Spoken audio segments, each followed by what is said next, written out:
cuando el ventrículo izquierdo, ¿cierto?, está llevando la sangre de los pulmones, lo que se ha oxigenado, a lo que es la aurícula izquierda por las venas pulmonares, y esta pasa a la otra cavidad, a lo que es el ventrículo izquierdo. De ahí nace la aorta, ¿cierto? Y las primeras ramitas que se llegan a originar son las arterias coronarias. Y estas coronarias se van a segmentar en varias ramas y van a llegar a irrigar distintas paredes o caras del corazón. Dentro de eso está la coronaria derecha, la coronaria izquierda, la circunfleja, entonces esto va a venir la circunfleja y así sucesivamente. Por ejemplo, si la derecha se bloquea, ya vamos a ir viendo qué cara va a estar afectada. Entonces estamos hablando de un cierre parcial o total de estas arterias. Puede ser por ateroma, ¿cierto? Puede ser por coágulo, que es el trombo, o puede también ser por un cierre por vasoespasmo. Esa es la variante de esta angina, por tres causas. Si esta obstrucción es temporal, es decir, la falta de riego se produce solo durante unos minutos y después se recupera. Entonces ahí es que hablamos de angina de pecho. Es una sintomatología de dolor tipo temporal. ¿Listo? Todas las características similares harían, solo que es temporal. Entonces ahí vamos a ir viendo por qué es temporal. Ahí entonces la definición, ¿no?, se define como el dolor, opresión, malestar, sobre todo a nivel del pecho, que es debido a la falta de riego sanguíneo del músculo cardíaco. ¿Sí? Entonces, las ramitas, dentro de lo que llega a ser la segmentación y la división de las ramas, las terminales, cuando introduce la capa del corazón, va desde epicardio, miocardio y endocardio, ¿cierto? Las fibras terminales nerviosas están sobre todo en la capa del endocardio, la capa interna. Esas son las más afectadas, porque las otras todavía están un poco más superficiales y todavía tienen riego de agua. Entonces aquí estamos viendo con un placa de ateroma y hemos hablado dentro de lo que es la arteriosclerosis, que ateroma, que la formación de líquidos de baja densidad, las LDL, entonces llegan a formar dentro del endotelio o debajo del endotelio estos ateromas, ¿no?, que son cúmulos de células espumosas que han captado las partículas de la LDL. Entonces aquí fíjense, el cierre no es total, no es total. O sea, el suministro de oxígeno, porque mediante estas arterias de respiración, ¿qué está llevando al corazón? Está llevando oxígeno. Entonces, ese oxígeno no abastece para que ese corazón funcione. Entonces, la demanda, ¿cierto?, o la oferta es escasa. El corazón le demanda un 100% de oxígeno y simplemente le está llegando un 30%, le está llegando menos cantidad. Ahora, si hace actividad física, el corazón va a demandar más oxígeno. Por eso es que ustedes cuando caminen más aceleradamente, el corazoncito late más, ¿ves? Cuando están corriendo, más de 100 veces, tac, tac, tac, tac, tac, tac. Entonces, en cada latido, en cada funcionamiento, en cada ciclo, ¿cierto?, hay mayor demanda de oxígeno. Entonces, a mayor demanda, mayor sufrimiento del tejido cardíaco. El concepto de angina es clínico y por tanto su diagnóstico es clínico, un inicio de diagnóstico. ¿Listo? La clínica. Causas de angina, enfermedad de las arterias coronarias. Ahí vemos que en primer lugar ocupa la causa de ateroesclerosis. Arterioesclerosis, a diferencia de ateroesclerosis, aparte que se producen diferentes, la arterioesclerosis puede ser no solo por causa de ateroma, de una placa de grasa, sino puede ser por acúmulo de calcio, de fibras de hialino, puede haber otras causas, ¿listo? Pero es una enfermedad vascular. Puede haber entonces también nacimiento anómalo de la arteria pulmonar, displasia fibromuscular, arteritis, puede haber embolias a causa de una enfermedad mitral, fibrilación auricular, o endocarditis infecciosa. Pues tienes que llegamos a que el flujo que pasa la sangre que viene de la aorta, ¿cierto?, disminuye. Entonces, ese tejido que demanda un 100% de oxígeno y de nutrientes va a empezar a entrar a un proceso isquémico temporal mientras no se resuelva esto. Entonces, hay un dolor persistente. Para la de causa ausencia de enfermedad coronaria. ¿En qué otro momento también podría haber? ¿Con qué otro consumo? Tromboembolismo recanalizado, espasmo coronario, aquí hemos repetido espasmo coronario, estenosis aórtica, ¿no? Si hay que una estenosis aórtica, estamos hablando casi a inicio de la raíz de lo que llega a ser la salida de las ramas coronarias, entonces eso va también a hacer que haya poca salida de sangre. Entonces va a disminuir ese flujo, ¿no? Miocardiopatías obstructivas, síndrome de prolapso mitral, eso hemos hablado de valvulopatía, hernia de esofágico, taquicardia paroxística, anorexia extrema. Factores de riesgo no modificables. Dentro de eso hay factores que desencadenan esta patología y las no modificables estamos en relación a edad no la vamos a modificar, ¿no? Si tiene 50, tiene 50, si tiene 70, tiene 70, y también las no modificables, sexo, hay mayor posibilidad entre lo que es el sexo masculino, entonces no es modificable, ¿no? Factores modificables, sobre qué nosotros tendríamos que trabajar y buscar apoyo.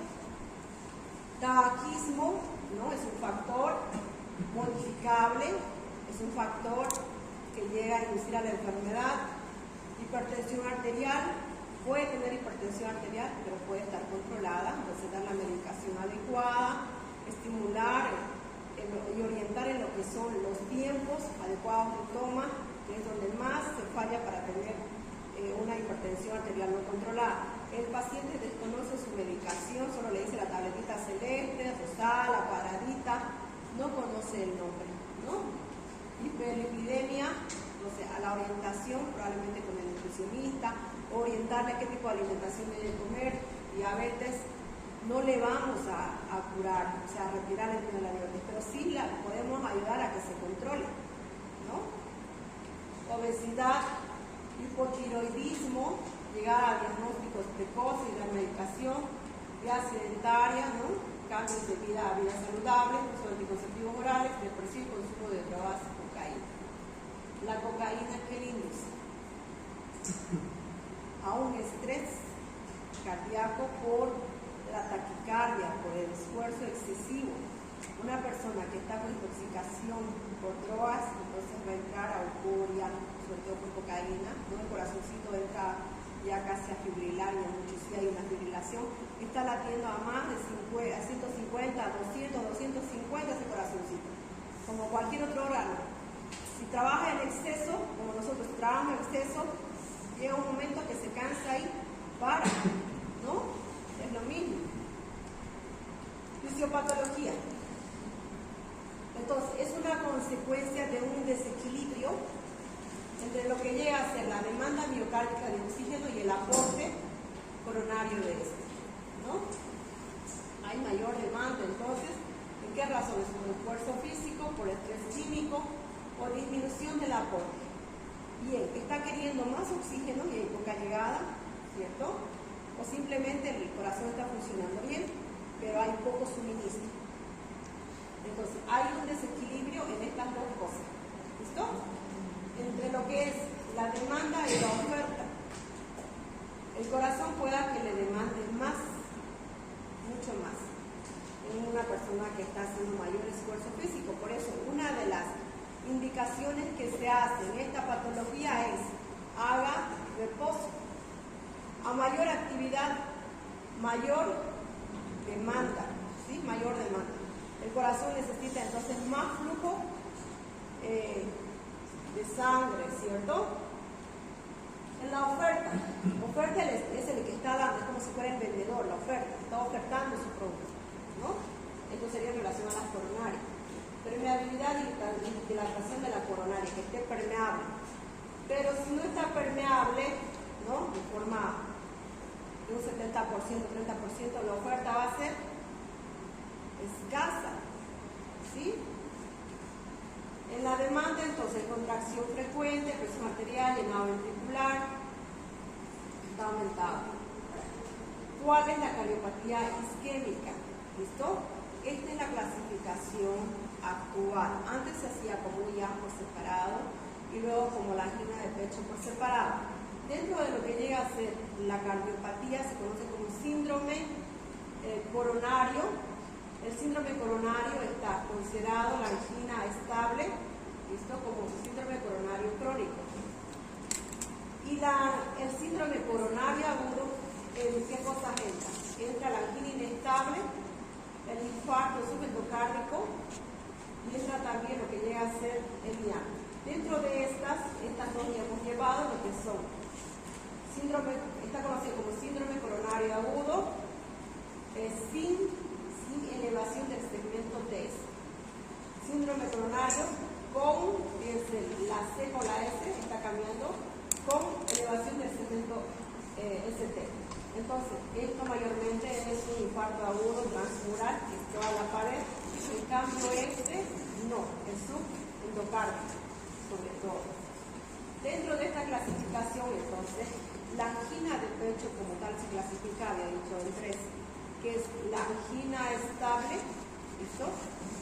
La angina inestable tiene sus características, ¿no? Aquí le dice de la angina inestable. Y hay una tercera más, que es la angina detrimental o la vasoespástica, estas tres. Pero ahora actualmente se hace esta clasificación. La angina inestable le dice, mayormente hay un 25%, ¿no? Que es la mayor a 20 minutos. Aquí le dice menor a 20 minutos. ¿Listo? Angina de reciente aparición y mayormente se dan en los postinfartos. Se recupera con el tratamiento. Entonces, cuando hay el dolor precordial o el dolor de pecho, el dolor de tórax intenso, dura menos de 20 minutos. Y pueda que haya tenido un antecedente de hace semanas, de hace un mes, ¿no? Que son 4 semanas, 6 semanas, que haya venido de manera esporádica y sobre todo es relativo a esfuerzo físico. En cambio, la angina inestable mayormente no se relaciona con el esfuerzo físico, su duración es mucho más de 20 minutos. Ahora les dice otras literaturas mayor a 10 minutos. Esto nos quedamos con mayor a 20 minutos. Entonces, esta es la clasificación en relativo a la angina. La angina estable, entonces, o de esfuerzo, estrés físico, ¿listo? Desgaste, mayor demanda de oferta. Angina inestable, entonces, es muy poco lo que se da con el esfuerzo, mayormente es cuando el paciente está en reposo, debe ser un 10% con esfuerzo mínimo. Se da el reposo, ¿no? Entonces se considera aunque mínimo en esfuerzo y en reposo. Es una de las emergencias que puede evolucionar a un IAM.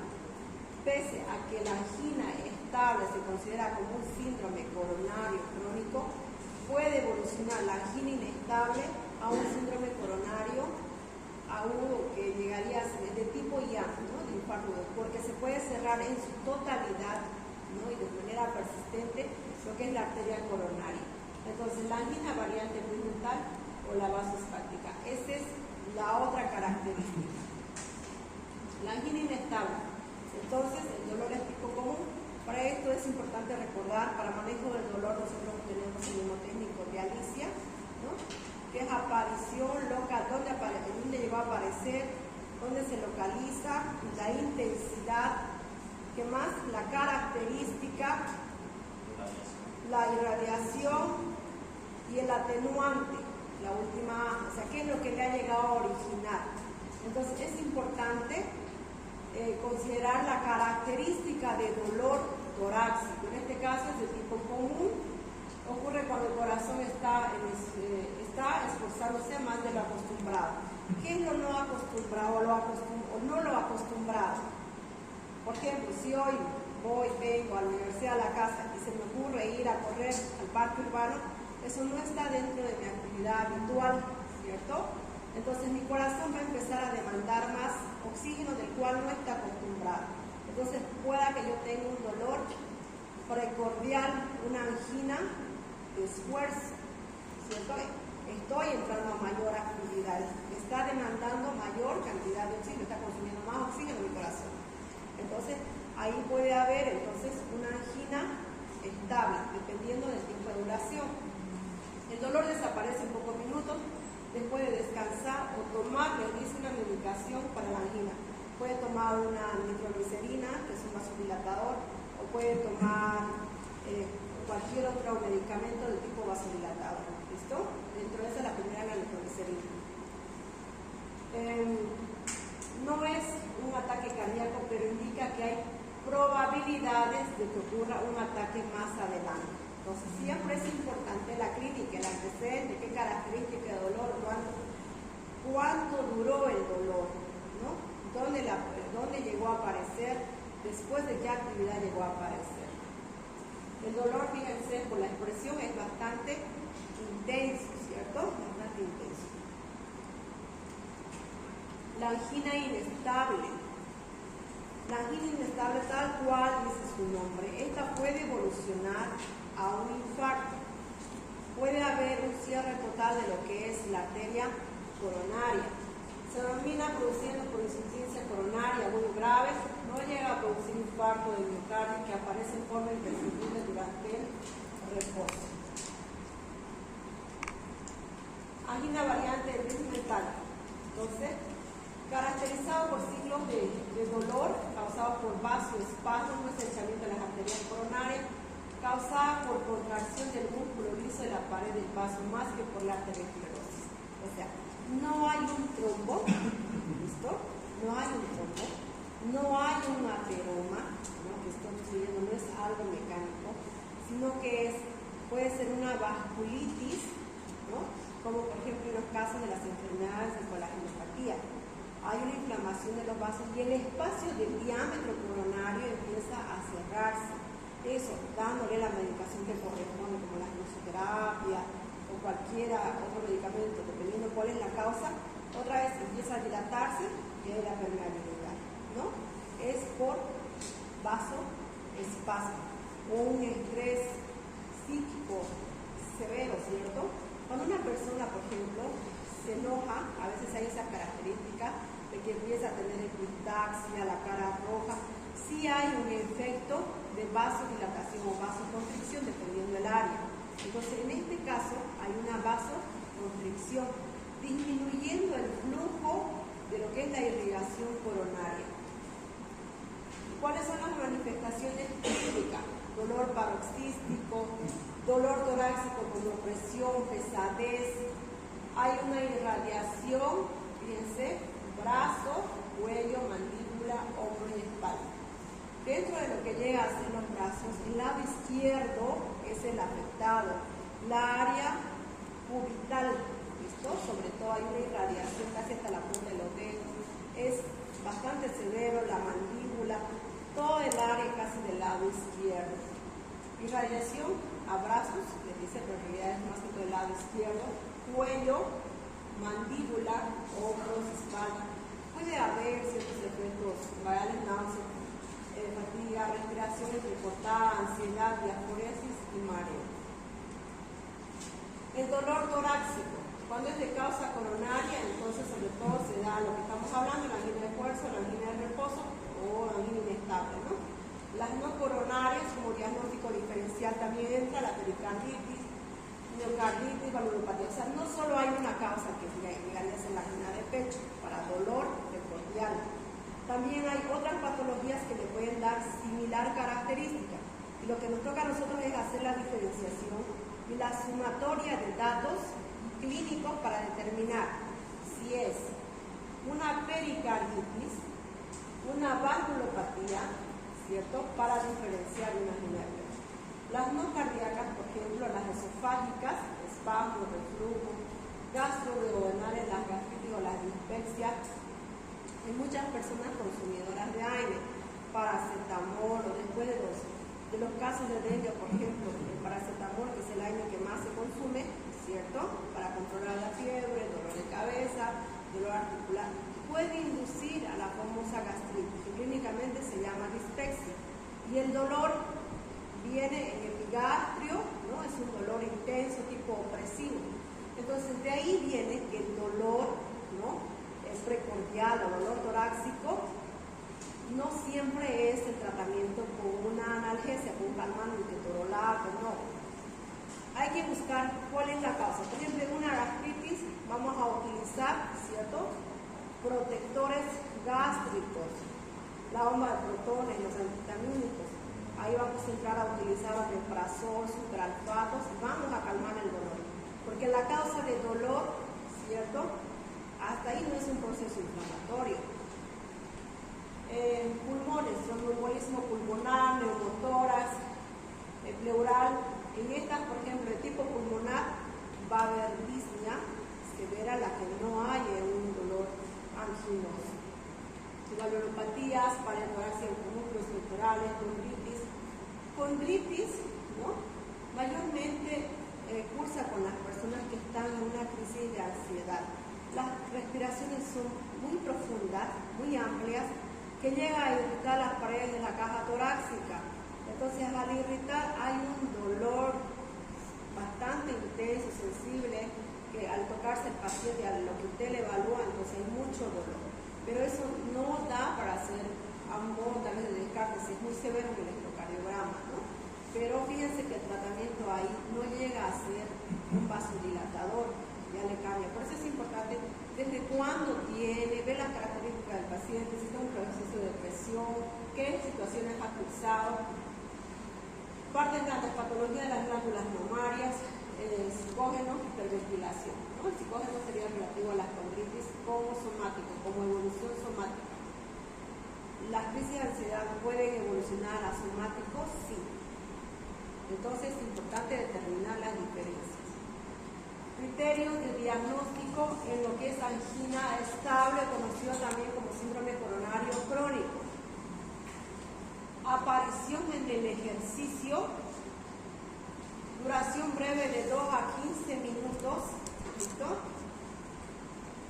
En episodios típicos ordinarios, conocidos gradualmente, ordinarios, actividades ordinarias, ¿no? Entonces, esta semana entre sus actividades he hecho algo diferente. Esa sería la pregunta para saber que hizo algo fuera de lo habitual. Sí, hice ciclismo, me subí, me fui por las, ¿cómo se llama?, por las lomas de arena y después me vino el dolor.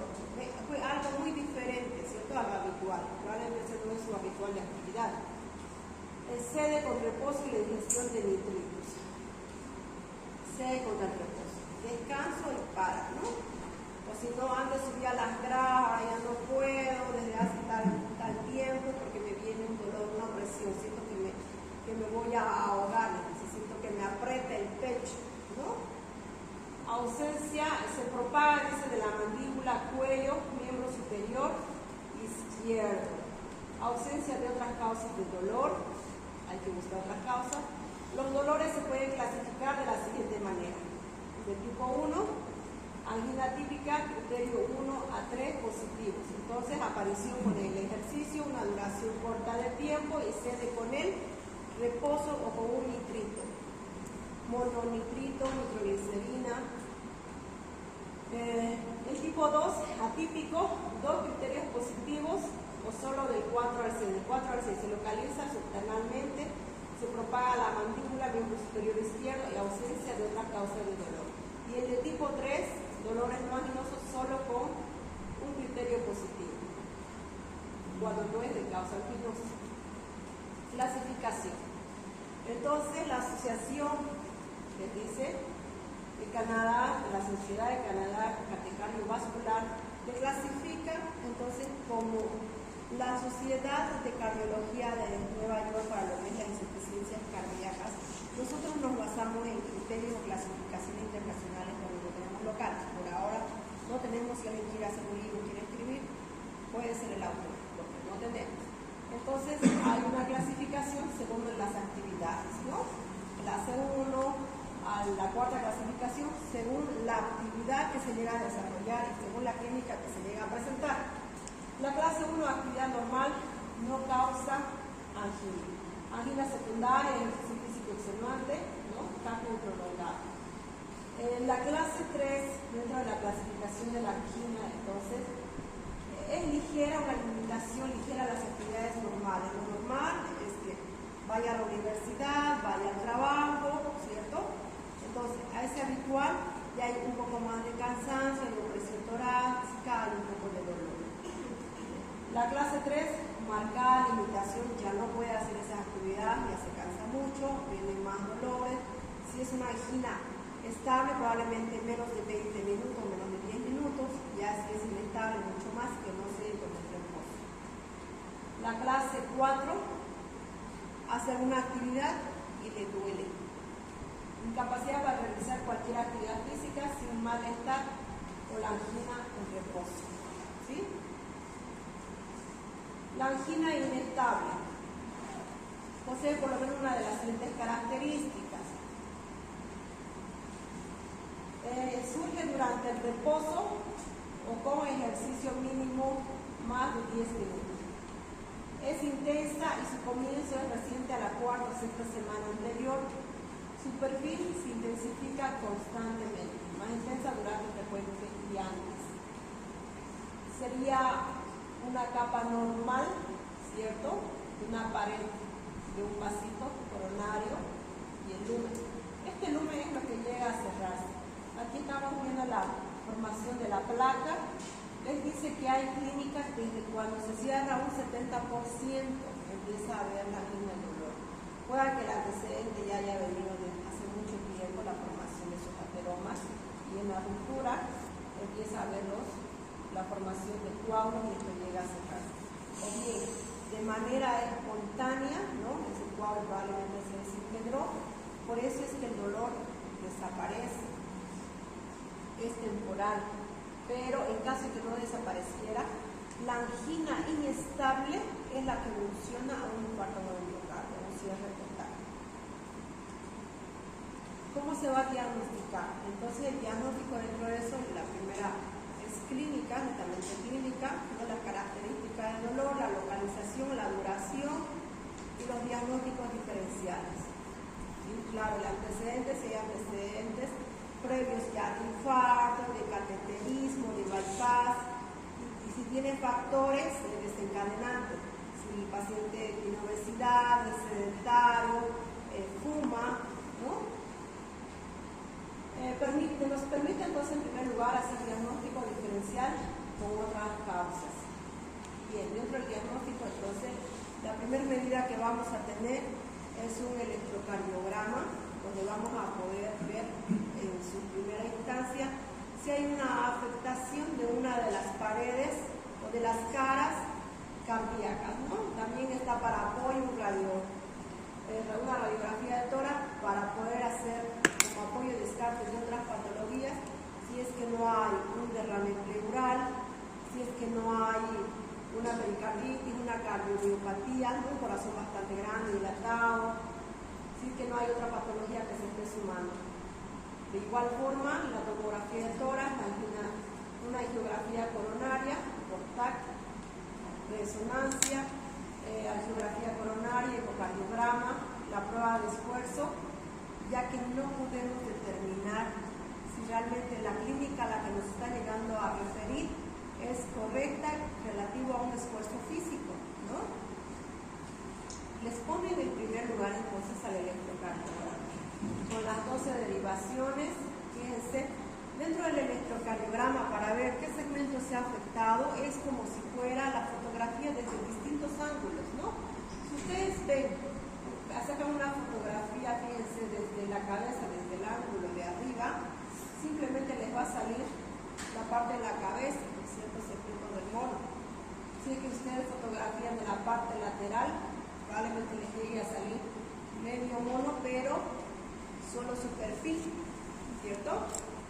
Entonces, los ángulos desde los cuales se ha hecho la lectura del electrocardiograma nos va a hacer diferenciar qué pared está afectada. En relación a esto, entonces, están las 12 derivaciones de acuerdo a cómo se ha colocado los electros del corazón, ¿no? En la región external, en los brazos, extremidades, entonces con las derivaciones tanto unipolares como las tripolares. Entonces esto nos hace la diferencia. Entonces ahí fíjense las caras del corazón, de acuerdo a los ángulos desde donde hace la depuración del electrocardiograma, vamos a considerar que cara está afectada. Entonces con la derivación 2, 3, la ABF, vamos a ver que está en relación a la cara inferior. Si hay una afectación dentro del electro en relación a esa cara, entonces vamos a considerar que la obstrucción probablemente venga de una rama. ¿Esta qué rama es? Derecha, exacto, perfecto. Si es septal, entonces vamos a ver el segmento dentro del electrocardiograma de la B1 y la B2. Relación a la cara anterior de 3B4, en relación a la lateral inferior de 5B6 y la lateral superior, entonces estamos con la derivación 1 y la ABN. ¿Listo? Aquí tenemos un electrocardiograma normal. Entonces, si fuera la cara posterior, ¿qué parte del segmento tendríamos que ver?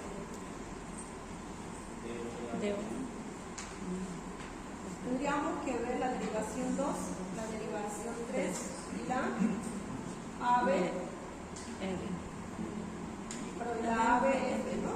La AB. Entonces, ¿qué es lo que vamos a ver? Este es un ritmo normal, ¿listo? Es un electro normal con sus derivaciones, que tiene su onda P, complejo QRS, y la onda D. Todas, cada segmento, los 12 segmentos tienen esas ondas. La onda P, fíjense, complejo QRS y la D. Todas, ¿listo? Entonces, va a haber afectación en cualquiera de esos segmentos de acuerdo a la afectación de una de esas caras, de uno de esos segmentos.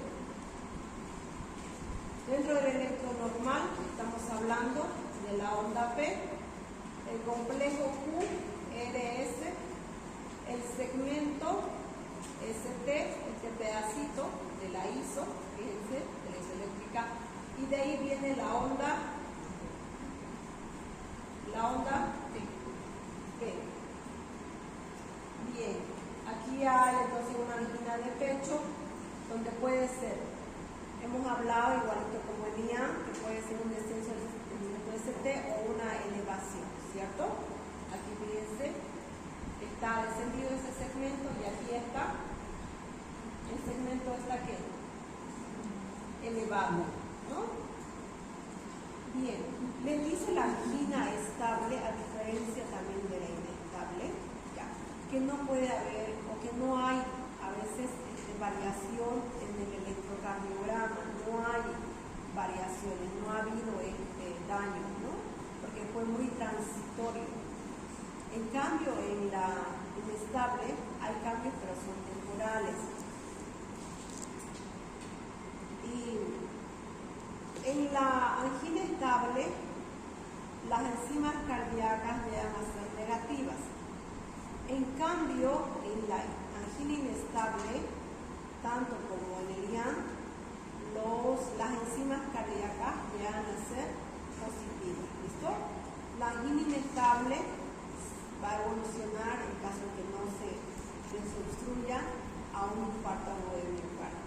Entonces, estas alteraciones nosotros vamos a ver en estos electros.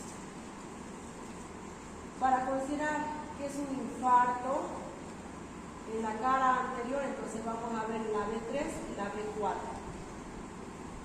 B3, B4. ¿Qué tendría que haber en esto? Si es que llegaría a ser una elevación del segmento ST, tendría que estar elevado, ¿cierto? Tendría que tener la característica de una gran montaña. Entonces ahí vamos a hablar que hay una angina inestable, se llega a pasar y hacemos un control, ya no vemos una angina inestable. Y si es que ya está establecido, entonces vamos a ver en distintos electros de control similar característica, y ya más adelante entonces ya van a considerar de acuerdo a otra característica características que se van sumando, si está en necrosis, lesión o isquemia, ¿no? ¿Cuál es el tratamiento? Identificar, ¿no?, las alteraciones asociadas precipitantes o que empeoran a la angina. Anemia severa. ¿Por qué la anemia severa le puede llevar a un angor, a un dolor? Y de ahí parte que el dolor no solo se cura con analgesia, no todos los dolores se curan con analgesia, ¿cierto? Hay dolores del corazón porque terminó con enamorada y eso tampoco es con analgesia. Hay dolor precordial por epigastralgia y no es con analgesia. ¿Por qué puede venir en la anemia severa? Estamos hablando, bien, puede ser, se cayó del 5º piso, se rompió un brazo y se está desangrando. Tenía 5 litros de volumen y está con 1,5, 2.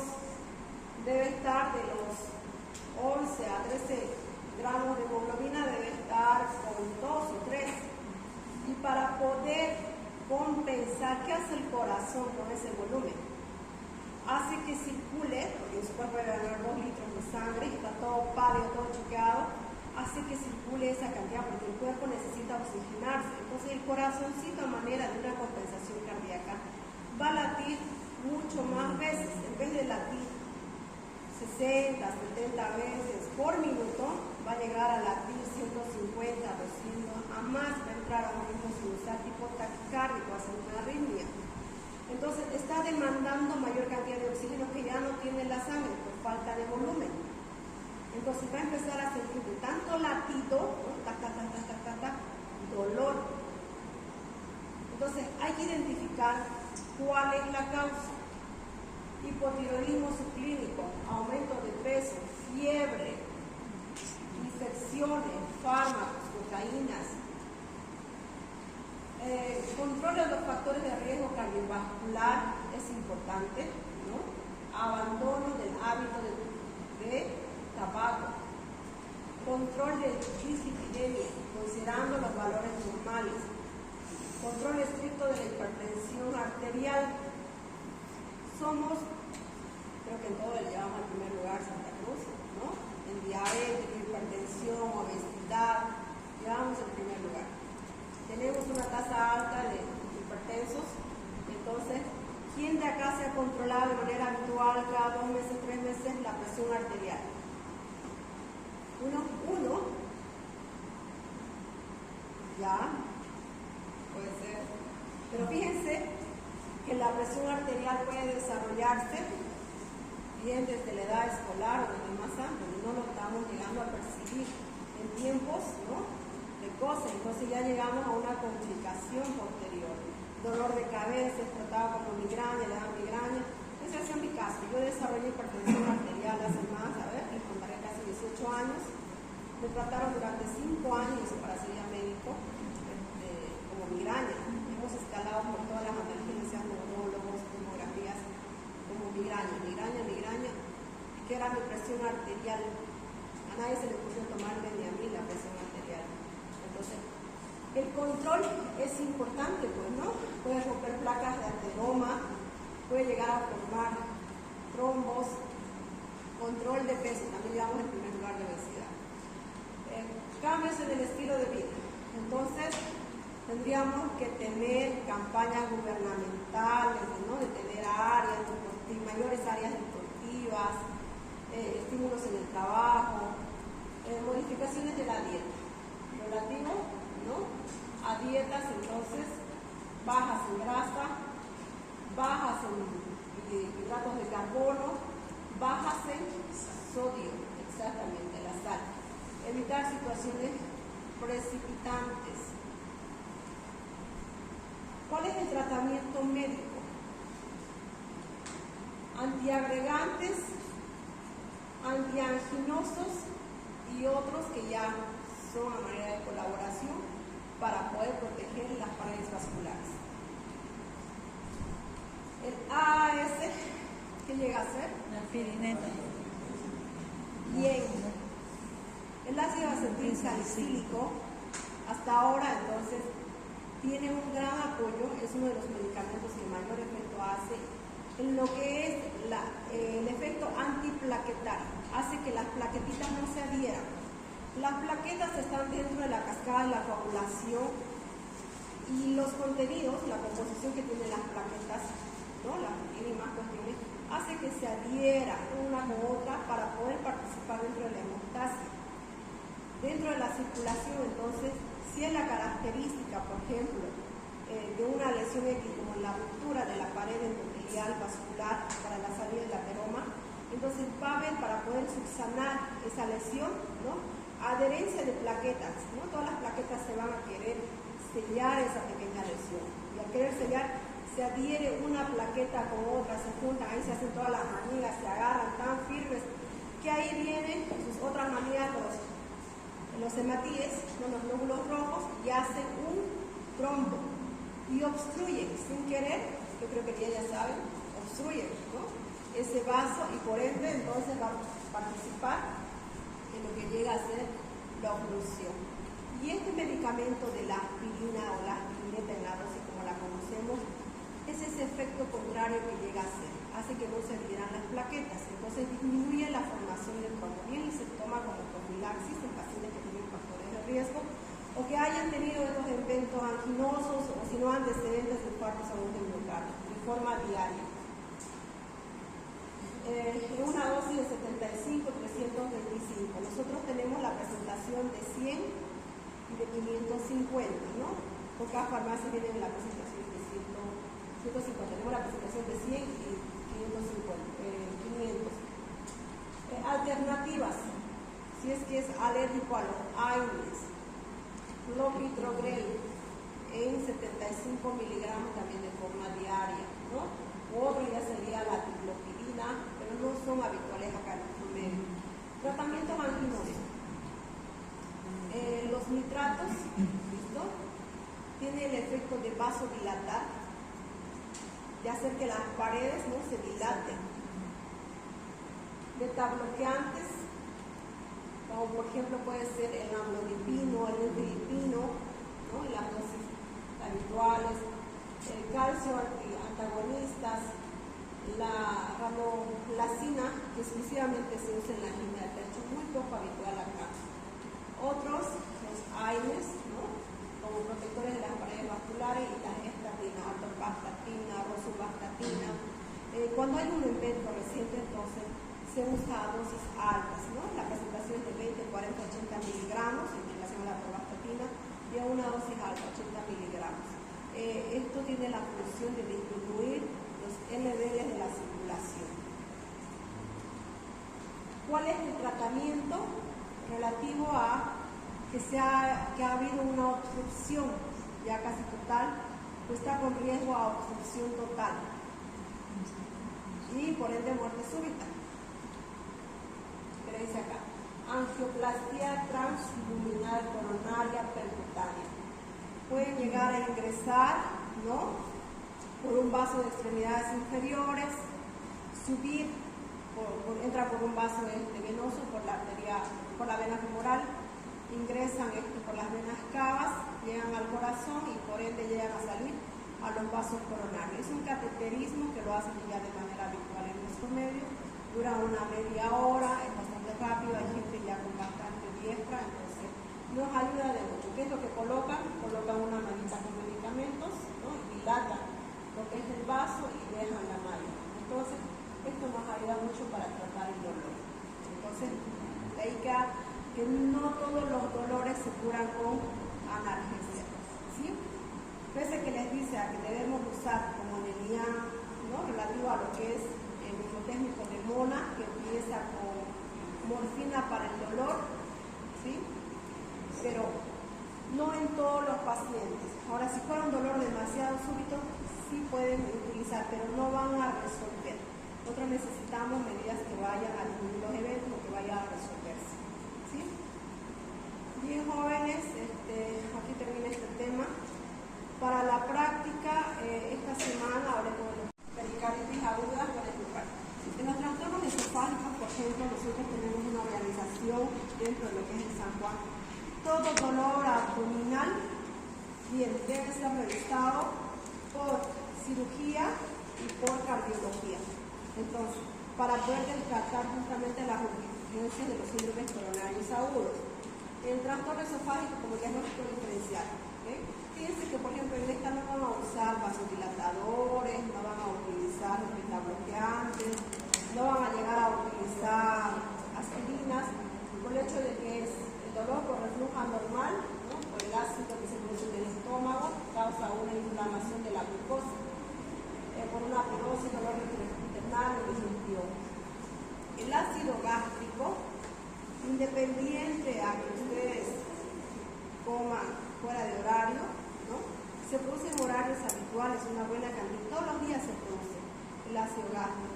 Tenemos un pH, ¿cierto?, por debajo de 7, que va a destruir todos los alimentos que ustedes van a incorporar.